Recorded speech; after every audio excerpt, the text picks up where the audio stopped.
end of last year. Didn't really go totally according to plan at World Cup. After that, were there expectations going into 2022 season? Like certain goals you had? Yeah, I mean, it was just kind of a getting used to the whole new car thing at World Cup that we didn't expect to not show up second round, and all that stuff didn't happen. So we were comfortable with the car, I guess, after that first outing. And so at that point, it's like, all right, well, let's start upping the power and pushing. And throughout the year, I guess we figured out stuff with 60-foot and suspension, stuff like that to make improvements along with trying to add power to the car. But we increased power pretty slowly throughout the year. And I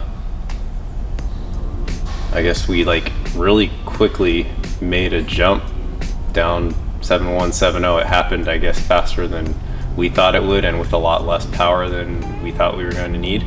Yeah.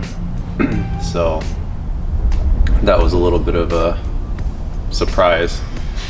And then at that point, it's like, okay, well, we should be able to go 6 pretty easily. Yeah. Yeah, that was kind of my next thing, was like going from a 7.41 all the way to a 7.04.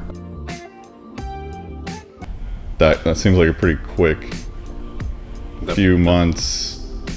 Car's not even a year old, new setup. Is that expected to go that? Is that just kind of happening in real time? Just adjusting for it? Yeah, I mean, I guess we intended to basically start the car on 76 mil, and if everything looked good, then we would just kind of let's just go to the 86 mil and push. And instead, we kind of stayed on 76 mil for a while, and then we ended up putting an 80 mil on it. And the car, going to 7.4 stuff wasn't super crazy unexpected. That was okay, that's cool. Yeah. It shows about what we were expecting the car to be able to do. And then when we went to the 80 mil in Texas and went to 7.1, that wasn't expected at that time. I was thinking maybe we would go 7.2 something. Well, especially with how the whole entire week went, we couldn't even get the car to leave, and then it leaves. Yep.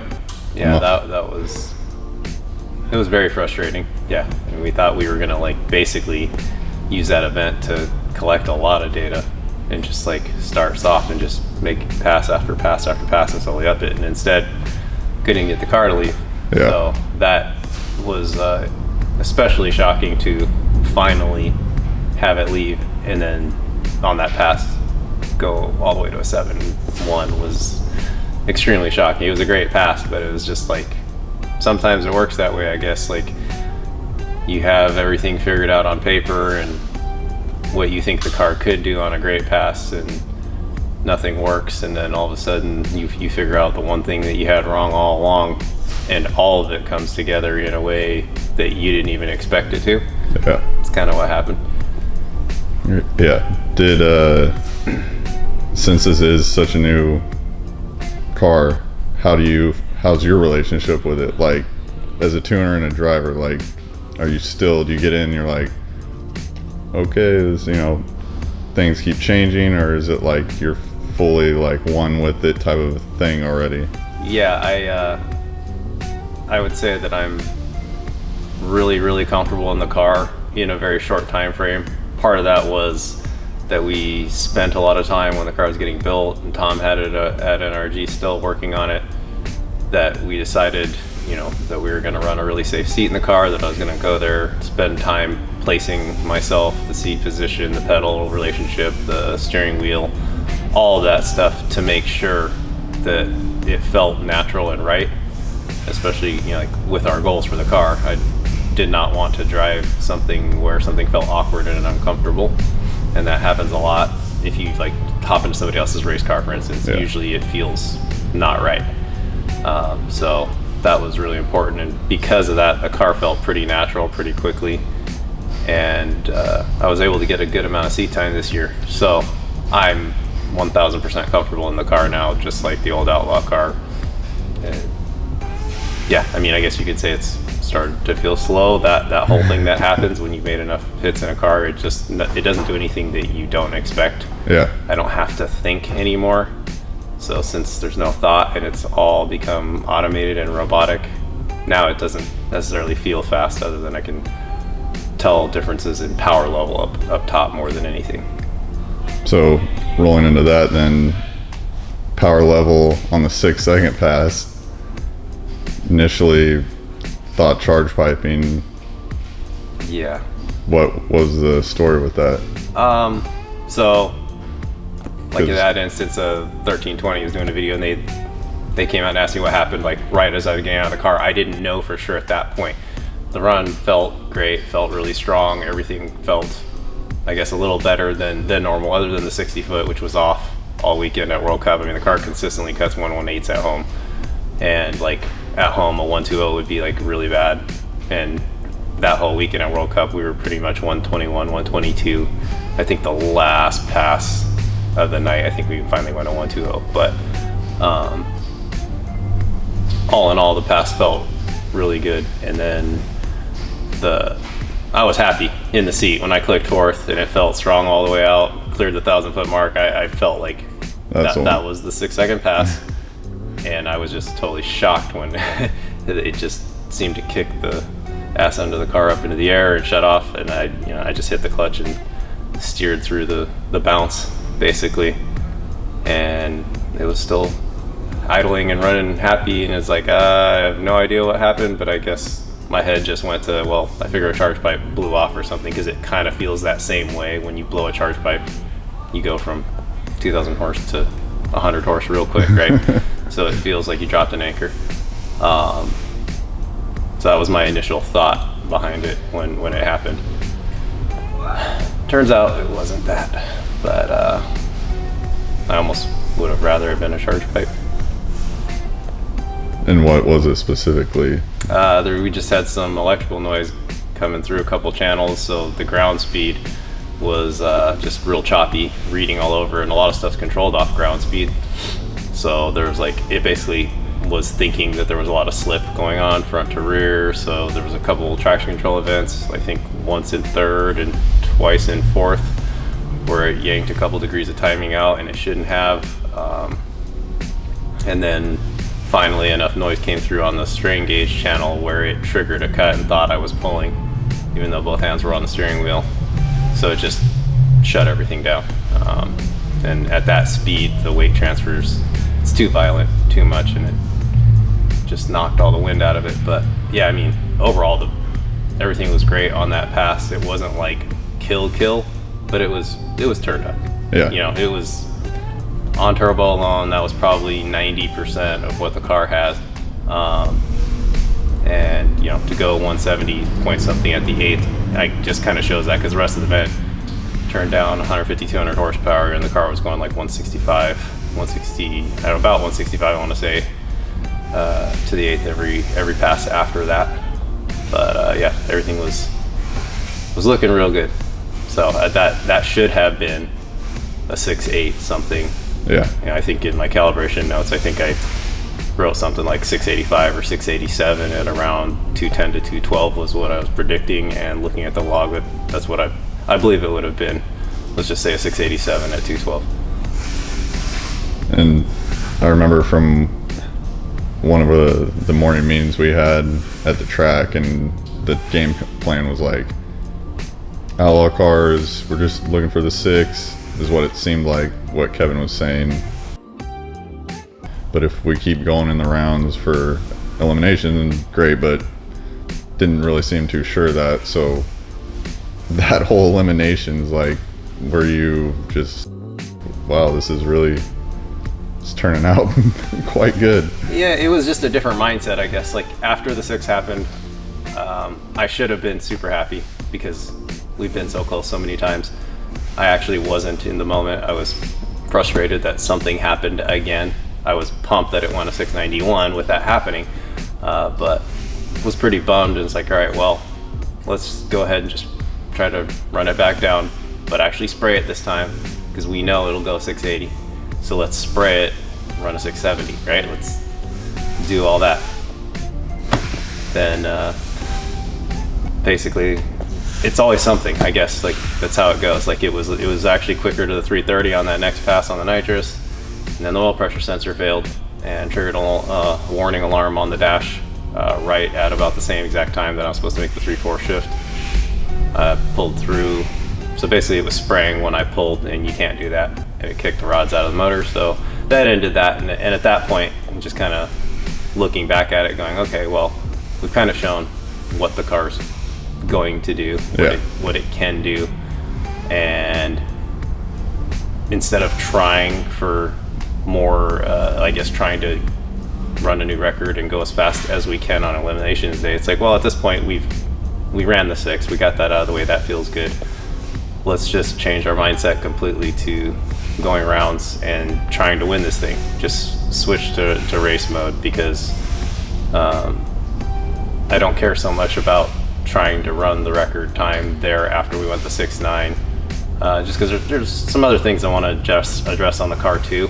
I still think there's a lot more there that we've still got on the table that's not quite where I want it to be yet. So that, and when you're there, I guess the ability to even be there, and to successfully qualify in a position on the ladder where you've got real good odds of going a lot of rounds, it takes a lot to even get to that point.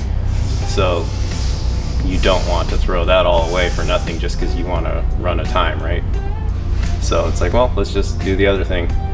Let's try to make up for last year and missing around and all that. Let's just turn it down, make it reliable. We know this thing will go 7.0s all day long. We've been doing that for a long time, and just focus on racecraft and see what we can make happen. And it just all worked out.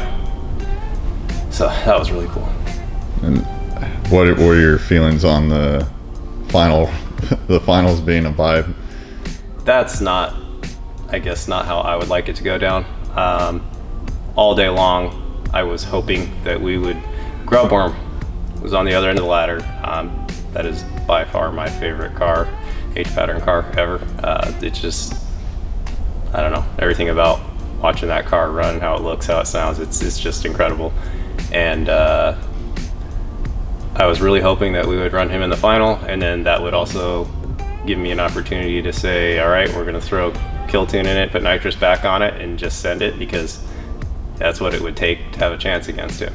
So that's what I was looking forward to all day long. Honestly, like, that was in my head all day. I wasn't really paying attention to who we were racing, what round, anything like that. I was just, we need to get there so that we can do that. And then found out that he had an issue and the car didn't leave the line. He ended up losing semifinal round and not coming in. I was really bummed at that point. But it's like, well, okay, let's just stay smart. We could still, you know, spray it and do all that in the final. And then there's also the side of, like, it's been a long event. I know all the track workers and everyone is tired, would like to go home. It's like, I don't really want to go down last run and boil the track down because we were trying to do something. So just made the call to, like, leave it alone. Yeah. Because we feel like we would have still been able to win the round against Nick Coleman in the S10 if he would have showed up to the line. It would have at least been a solid race. And that was the decision that we stuck with once we were up there, and he actually came up there and said, I'm not making it. We didn't know that he wasn't going to make it. We figured, like, we thought he was showing up and we were racing. So we just made the call to set the car up exactly how it was. I actually pulled some out of it because it seemed like it was spinning more and more through the middle of the track. So I pulled a little out actually in that final, and decided not to spray. And then we were up near the front of the lanes when he finally showed up and said, I'm not making it, it hurt the motor. And it's kind of bummed at that point. And then we talked about, oh, we should run back, get the bottle, change the tune up. Went back and forth about it a little bit. It was, I guess, at that moment where it's like, no, let's just not do that. Let's just stick with our game plan, like what we were gonna do. Just show that the car can be reliable, go rounds, and just back to back to back to back, show what it can do. So that's what we ended up doing, and it was cool. It would have been nice if it would have put another 6 on the board in that last run, and it was so close to it. 7 flat. Yeah, it was very close, but the conditions, air got a little cooler, it 60'd a little better, but then lost it through the middle, and it still didn't happen. So I don't know. It's also kind of everything that happened in that event just further reinforces how hard it is to run a 6 with one of these type of cars. Like, even though it's all there and on paper, it's like, oh man, it'll do it easy next time. It'll do it easy. There's been several passes where everything was there and it lost a ton of boost in 4th gear. It's like, oh, it's going to do it for sure, and it just doesn't work out that way in the real world. Like, it's extremely difficult to do. So that's, like, I guess my goal now for next year is to make it a consistent 6-second car. I want a 6.9 to be a bad pass. I like it. Yep. That's you answered my last question. I was gonna say, what do you got? What are your plans for next year? But yeah, I mean, yeah, it's crazy. It's like Kevin in the end of the last World Cup video was like, it's gonna be an exciting next 10 years.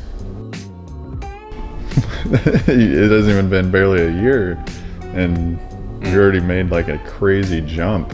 So just to see that happen, and seeing the competitors and how much it takes for them to even get a 10th, or like, just barely get down the ladder, and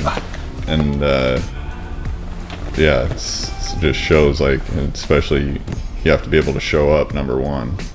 Yeah, it's that, and there's decisions to make about the path forward.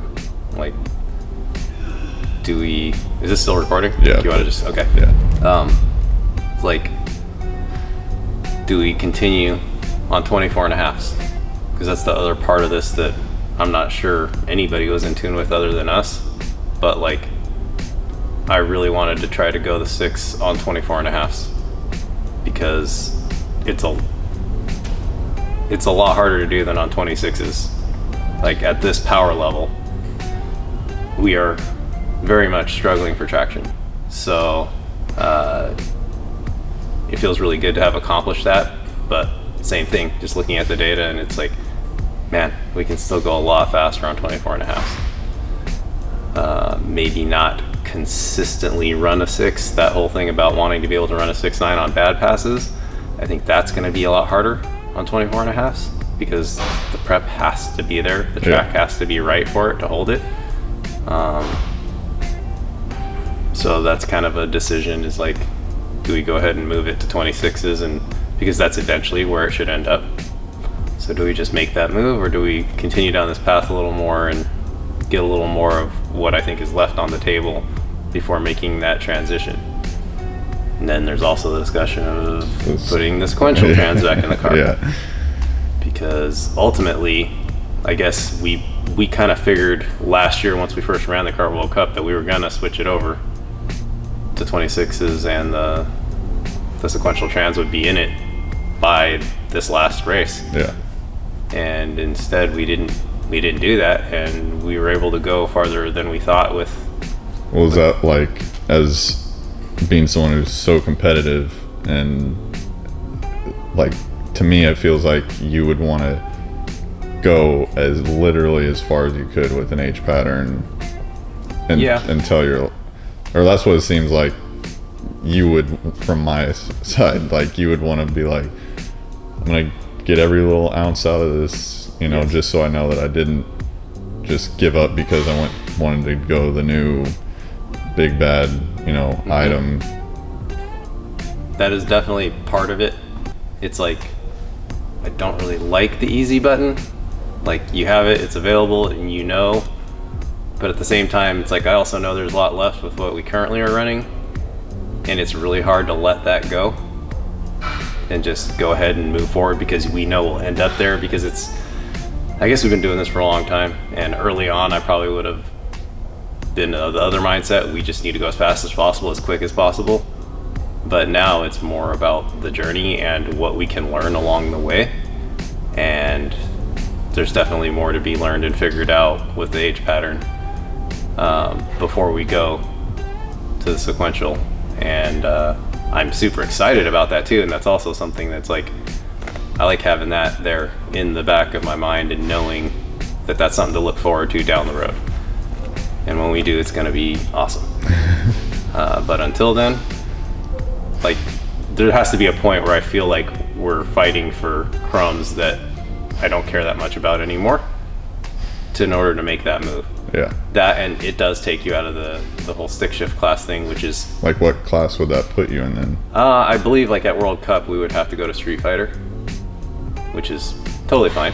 I mean, that's an awesome class too, with a bunch of killer super fast cars, but the stick shift thing is just kind of cool and fun right now, and I would like to do everything in our power to be able to compete or hang with the rear wheel drive cars that have radial type suspension, 4 links, and slipper clutches.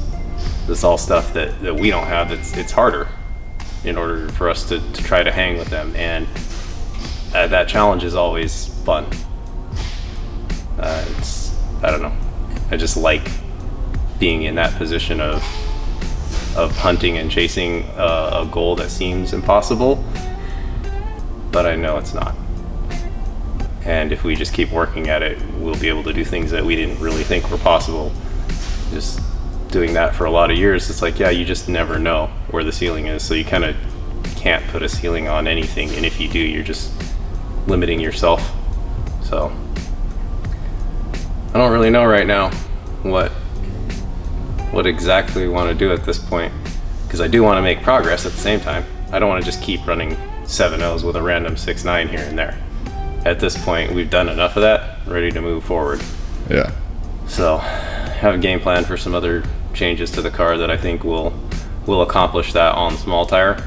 So we might do that, or at least maybe early in the season. I'm thinking we might. When do you think the car goes back out again? We haven't really decided yet.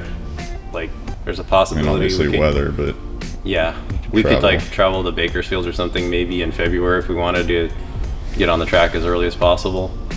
But if not, we'll probably just wait until our track opens here, which is, I believe, in April or March. So it's still a long time from now. But it would be nice to, like, I guess, address all the little things I want to address on the car, and then go out with it actually not being exactly the same. It's really easy to leave it alone and run it back, because we know in its exact form right now it'll go 670. We know that it's capable of doing that, and that's cool, but there's also things that I know would be better if we adjusted them right now. So I'm gonna go ahead and make those changes and see if that maths out. And then I think, like, if we get another 10th or 2 out of the small tire, I think I'll be satisfied at that point to, like, maybe move to the 26. And then there'll be some refiguring out, I guess, on that end and too. But we also have, like, some gearing things, like we're out of gear. I don't want to spin the car as high as we are currently and stuff like that. So there's a lot of little things to take into consideration. But yeah, another year. I feel like we'll at least spend another year on H pattern. I don't know if it would be another 2. I guess that depends on how much progress we can make this next year. But either way, definitely plan on going faster.